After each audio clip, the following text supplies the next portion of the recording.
If you think about many men and women today, after the age of 40, we often believe that sex is no longer going to be as pleasurable. So many men over 40 believe that they need supplements like Viagra. But the truth is very different. The truth is, with the right solutions, you can be 50 or 60 and you can have the sex of a 20-something. So we're going to be looking at 4 massive myths that really will slow you down and disrupt your sex life if you believe these myths. We're going to attempt to dismantle these 4 myths, and then you're going to learn 6 strategies that you can be looking into to ensure that even in your later years, sex is still one of the most incredible aspects of your life. I'm here with Dr. Amy Killen. She has been featured in the Mind Valley documentary with DNA Films, Longevity. She has been on stage at AFES, and what makes Amy so incredible in the world today is that she is really a leader in the field of sexual regenerative medicine. And her work is helping people, even in their 80s, rediscover the power of sex to reignite relationships, to bring joy into their life, and to keep them feeling younger and healthier as they age.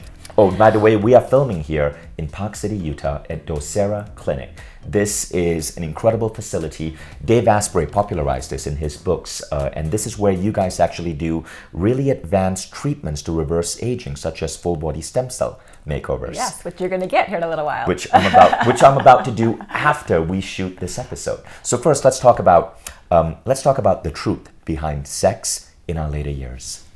So the truth is that sex actually can continue to be just as good or even better as you get older if you approach it in the right way. I feel like a lot of us, we get our sexual education that we get is, in 5th grade, and we learn about sexually transmitted illnesses and how to avoid pregnancy, and that's kind of it. And then after that, no one ever talks about it anymore. And so I think if people learn actually about how to be sexually healthy and how to take care of their sexual systems, there actually is the possibility of having amazing sex well into your 70s, 80s, and beyond. So what are some of the big myths? What are some of as we sat down before this interview, Amy blew my mind because she explained 4 beliefs that we have in society, not just American society, but society all around the world that really cause our sex lives to diminish as we get older. Let's start with the first big myth. So I think one of the first big myths is that every guy over the age of 35 or 40 needs Viagra to have good erections.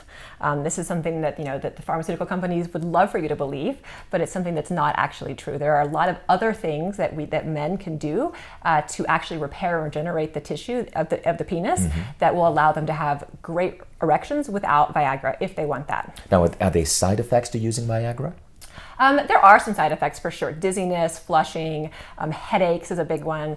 There can be some other problems with heart medications and things. I see. In general, Viagra's pretty healthy, but a lot of men don't like having to take a pill, right. 30 minutes or an hour before sex and having to plan it out. And because the psychological impact of that tells you that something about you is no longer working. Exactly. And people become psychologically reliant on it too. They just get used to taking it, and even if they don't even need it, they take it because they're like, what if I don't take it? What's going to happen this time? It's not going to work, and then there's a whole thing that goes wrong with it. So I think if you can repair and regenerate and stay on top of it, it's actually a better way to go. Although I'm not opposed to Viagra, and those medications at all. I see.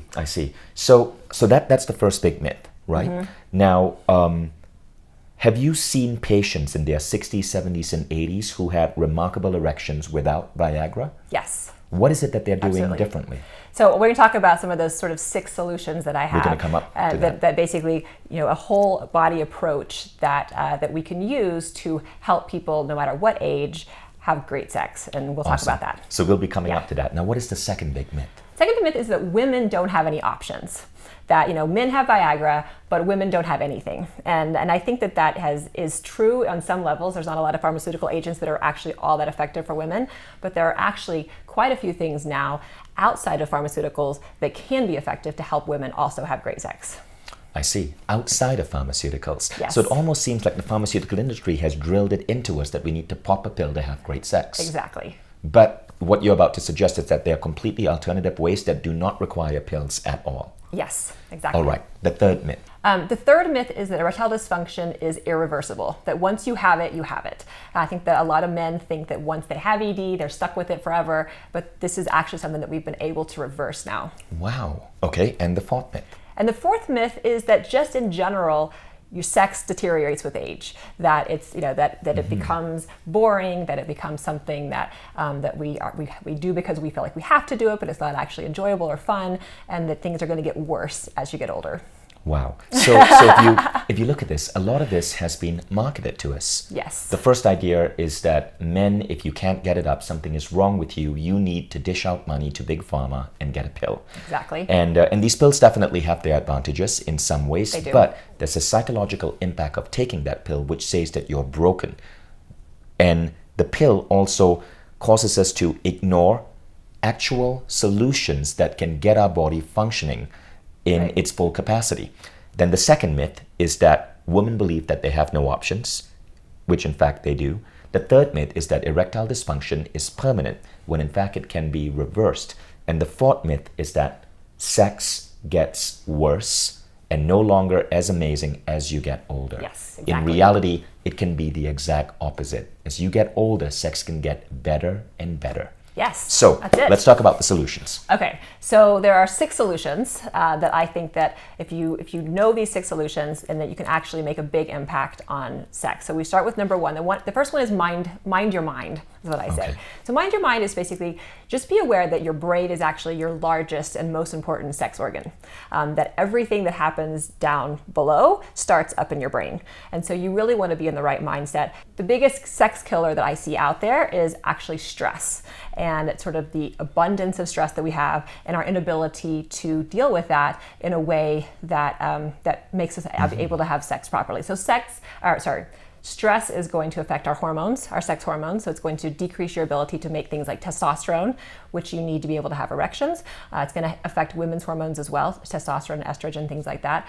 Stress is also going to put you in this sort of fight or flight state, this sort of sympathetic state where your blood vessels are diverting blood to like your brain and your heart and the key organs, but they're diverting blood away from your sexual organs. So if you're in that fight or flight state, you're actually not physically capable most of the time of having sex, because from an evolutionary standpoint, if you're running from a tiger and you're scared and you're super stressed out, you're also not having sex at that same time. So it's important to put yourself in the right mindset to deal with stress and emotional things and things in the mind to be able to get to a place where sex is actually really good. That's fascinating. So does this apply to women as well? Absolutely, probably even more so. But women especially need to get in the right sort of headspace in order to have a satisfying sexual experience. Okay, so let's go deeper in that. So one of the first things is, I've noticed that myself. I've noticed that when I'm having a really stressful time, sex is much harder. As a man, I'm 43 years old. I've noticed that if I'm going through extreme stress, it's harder to get it up, right? And so I can imagine that women go through the same problem. Now, how would you look at this? Well, one of the things to remember is to have practices in your life to make you more resilient to stress. This includes supplements. I found, for example, that 5-HTP makes me more stress resilient. It elevates moods. And of course, core thing everyone has to be doing is meditation. Listen to Emily Fletcher's M Word. The M Word program is a 30-day program that will make you immune to stress by teaching you the right meditation practices. All of this have been scientifically validated. Now, another really worthwhile lesson here, this is for men and women, comes from Bibi Brzoska. Bibi Brzoska is the Director of Wellness at the Nomad Wellness Facility in Tulum. So I recently saw her speak on sexual health, and one of the things she said is that it is very common sometimes when you're over 40 for a man to not be able to have a full erection. She said, women, firstly, don't make the men feel guilty, and men do not feel guilty. It's perfectly normal. And Bibi in her lecture said that even if you have a semi-erection, if the woman can gently accept that semi-erect penis inside her, the energy of the woman can cause the penis to become fully erect while the penis is inside her. So she said it's very important for both the woman to not feel that her man is not turned on, and it's normal for the man to not feel that anything is wrong, but know that by coming together, the energies of each other can cause a semi-erect penis to become fully erect inside. Let's go on to the second big tip. Second one is basically just, be healthy, and this is something that we know is true, but that sexual health relies very heavily on blood flow getting down to your sexual organs. And as we get older, and especially if we're less healthy, we have more inflammation. Those arteries that supply the blood are going to be filled with plaque, with atherosclerosis, and atherosclerosis is a big killer of blood flow. So basically, you have narrowing of those arteries. So things we all know about, cutting out sugar, getting your blood pressure down, working on your cholesterol, exercising, all of these things are really important to decrease inflammation on a whole body level, but specifically so that we can optimize blood flow into the areas where we want them, into the genitalia. I see. So what are some of the practices that you recommend that men and women look into? I mean, some of the most common sense things are going to give you the most bang for your buck. So exercising every day or most days. Meditation and having a mindful practice is actually really important for inflammation as well. A diet that's low in sugar and sort of a low glycemic diet. There are lots of diets out there, and certainly I won't argue about the best one, but I will say that sugar is one of the worst things that you can do for your body, for your blood vessels, for all kinds of things. It causes a lot of inflammation. Making sure that you're active, avoiding obesity. Obesity and extra weight gain is going to cause even more inflammation and going to cause it's going to cause even more increase in atherosclerosis in those blood vessels. And then smoking is awful for your blood vessels. I always talk to patients and I tell them, I think that if cigarette boxes had a picture of a limp penis on the front of them, then people would understand what smoking actually does for you, because it's horrible for sexual function. Okay, so here's some options. Here's some options that you guys can look at. Firstly, I'm not a big fan of diets because the diet industry typically is an industry where the average American has to be on 5 diets across their lifetime. Many diets actually do not have much of a long-term impact on weight loss. WildFit, however, is an exception. It is not a diet. It's a way of retraining the brain in terms of your approach to food. And as a result, after 90 days, you tend to lose a lot of weight. Now, so we spoke about giving up sugar. We spoke about exercise. What are some of your favorite practices? I do those things. I also really like to do yoga, and that's sort of a mindfulness in combination with exercise. And you're also getting the heat, and so there's the heat shock protein activation, which can be really good for general longevity. We know now that putting your body in stressful situations, whether it's heat or cold or fasting or some of these things, are really good for kicking up your longevity gene. So I like to do all of those kind of things. Make your body think that it is, it needs some adversity. Make it think. Yoga is wonderful. Yes, I do. Definitely, you guys should be having a yoga practice. Yes, that's one of my favorites. All right, let's go on to number 3. So number 3 is increased nitric oxide. So nitric oxide is the main chemical messenger that opens up your blood vessels and tells your body to send blood into those blood vessels. And as we get older, you're actually making less and less nitric oxide. So by the time you're 40 years old, you're making about half as much nitric oxide as your 20-year-old friends. Now, where's nitric oxide coming from? Perfect question. So a lot of it's made inside the blood vessels. So the actual cells that line the blood vessels are called endothelial cells, and they make nitric oxide. But as you get older, you get inflammation in those cells, you get plaque building up in those cells, and those cells become dysfunctional, so they can't make nitric oxide. So things like L-arginine, which are in a lot of supplements and are supposed to boost nitric oxide, those stop working very well after the age of 40. So what you can do after age of 40 or so is eat foods that are high in nitrates. So those are things like green leafy vegetables, beets, arugula, kale, those kind of things. Pomegranate, dark chocolate even is high in nitrates. The trick to this is, though, there are 2 other processes that have to be intact to be able to make nitric oxide from those nitrate-rich foods. So one of them is you have to have healthy bacteria in your mouth that will do that.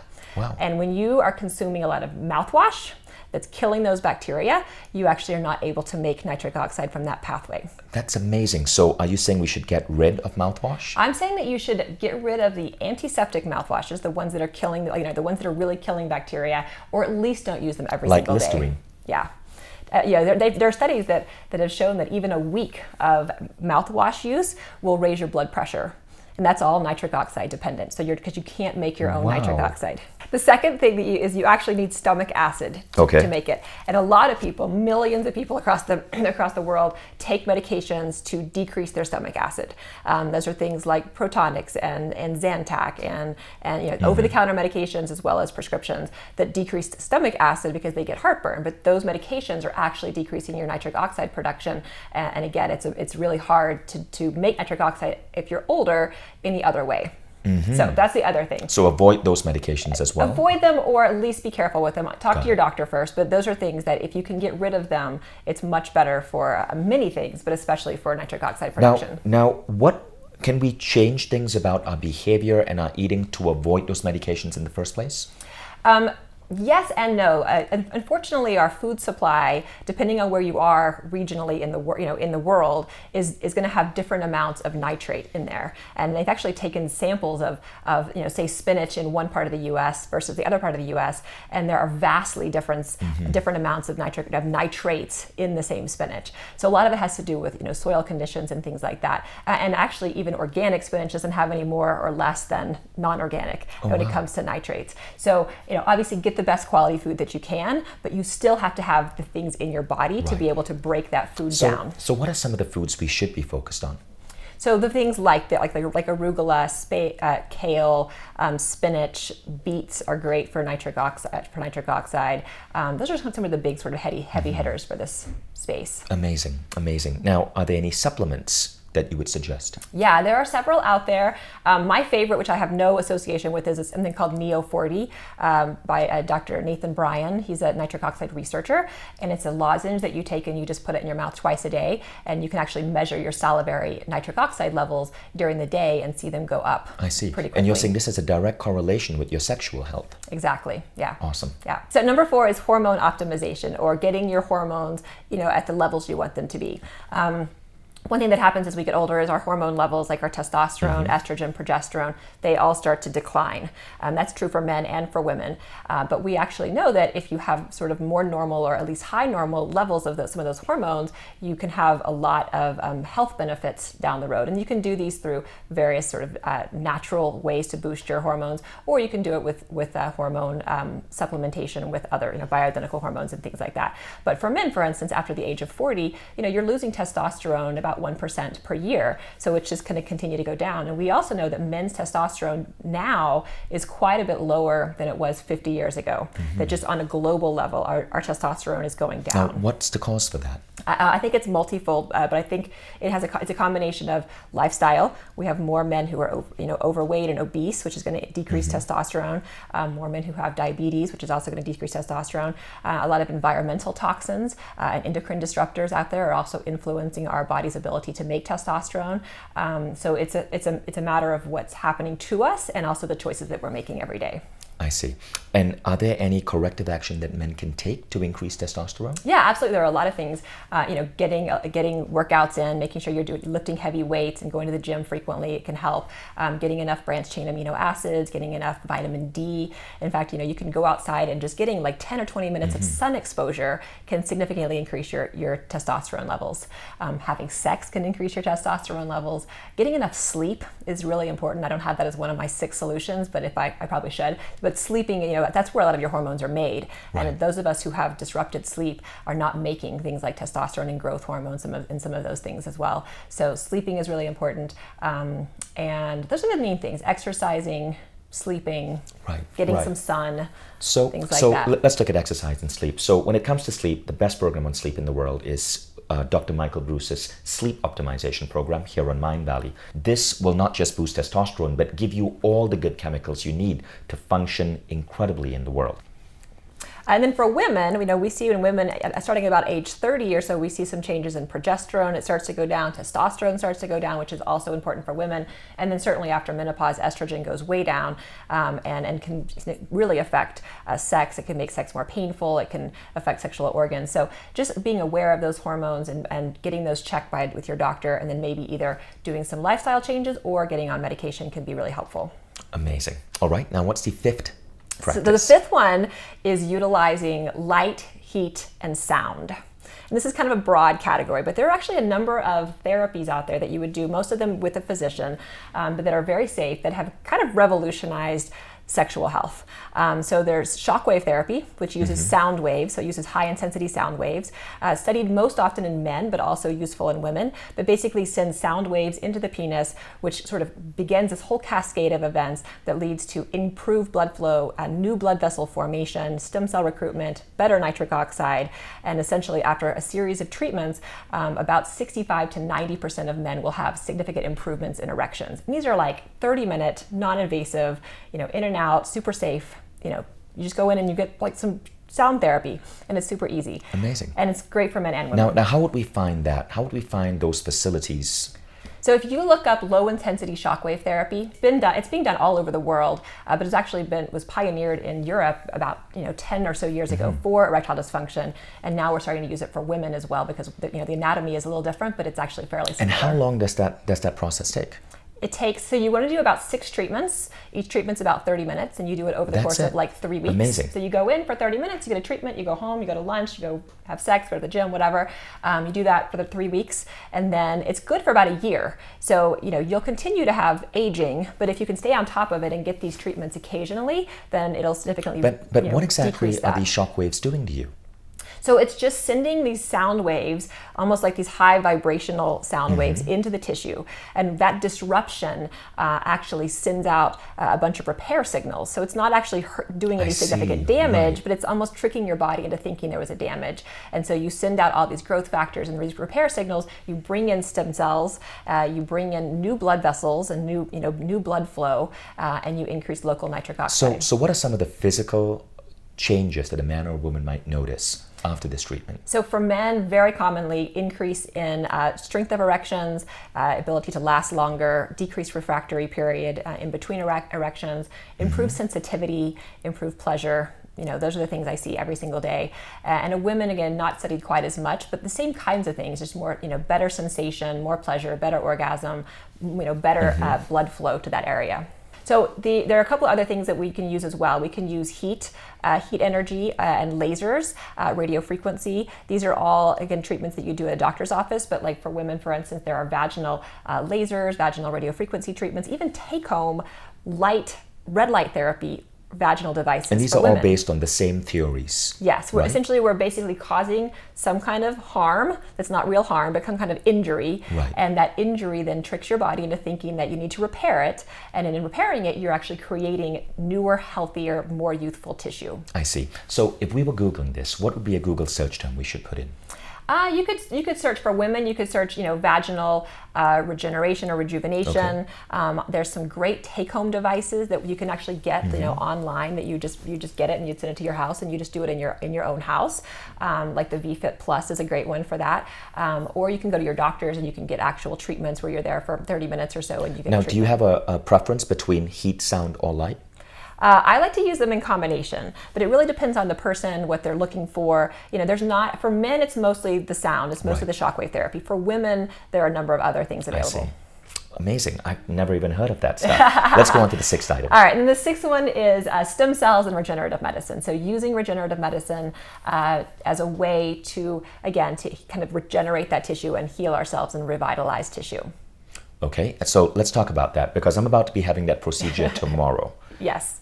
So, stem cells are your body's master cells. They're in every cell in your body. They're responsible for the upkeep of those organs. And as you get older, your stem cells become less active, and you also have less of them in all different parts of your body. So some of these stem cell procedures, essentially, we're using either growth factors or stem cells themselves. We're taking them from somewhere, either from you or from somewhere else, injecting it into, say, your penis, and that's telling your cells that are already there to become more active, to increase blood flow, to increase the health of the cells that are there, to increase nerve regeneration. So essentially repairing that tissue using your own body's abilities. And what type of changes do people see? So same kinds of things for men, improvements in erection, strength, staying power, sensation, pleasure, and then same things for women. So, just more pleasure, easier orgasms, lubrication, tightness, those kinds of things. Science is amazing, and there are so many incredible solutions you can look at if you want to improve the quality of your sex life. Anything else to add? I don't think so. I think, the keys are that you actually do have power, that you can do a lot to make yourself better without the help of anyone else, as long as you have education. And if you want to go an extra step and get some help from your doctor, we have a lot of resources for you. Amazing. Thank you guys for tuning in. Thank you.